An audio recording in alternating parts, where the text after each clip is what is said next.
அனைவருக்கும் வணக்கம்.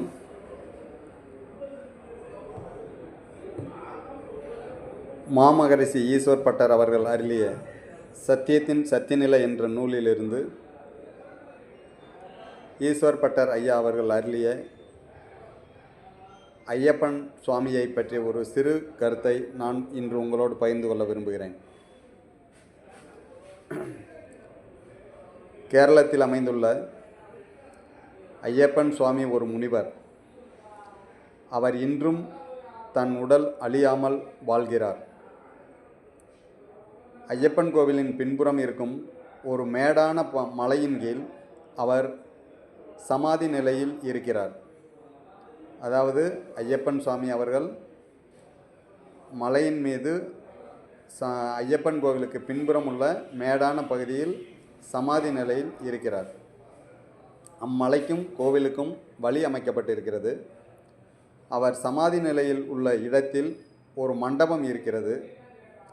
ஈஸ்வரன் அருளால் இன்றும் அவர் உடல் அழியாமல் இருக்கிறது.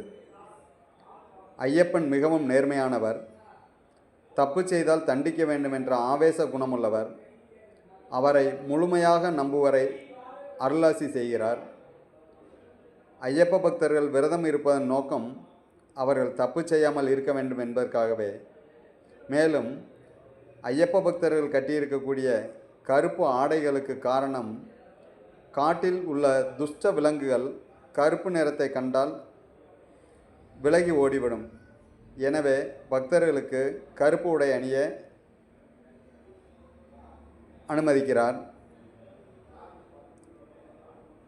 பெண்களை தனது தாயாக கருதுவதால் பெண்களை மலைக்கு வர வேண்டாம் என்பது அவர்களின் கருத்து.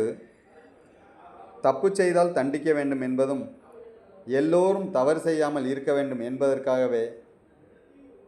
நம்பி போகிறவர்களுக்கு நிச்சயம் அருள் கிட்டும். சுவாமி ஐயப்பன் தொடர்பு வைத்து கொள்ள வேண்டும். ஐயப்பனின் காலம் சுமார் 2000 ஆண்டுகளாகும். சுவாமி ஐயப்பனை தரிசனம் செய்வோம், அவரின் அருளாசி பெறுவோம். சேனல் பிடித்திருந்தால் சப்ஸ்கிரைப் செய்து நண்பர்களுக்கு பகிருங்கள். நன்றி.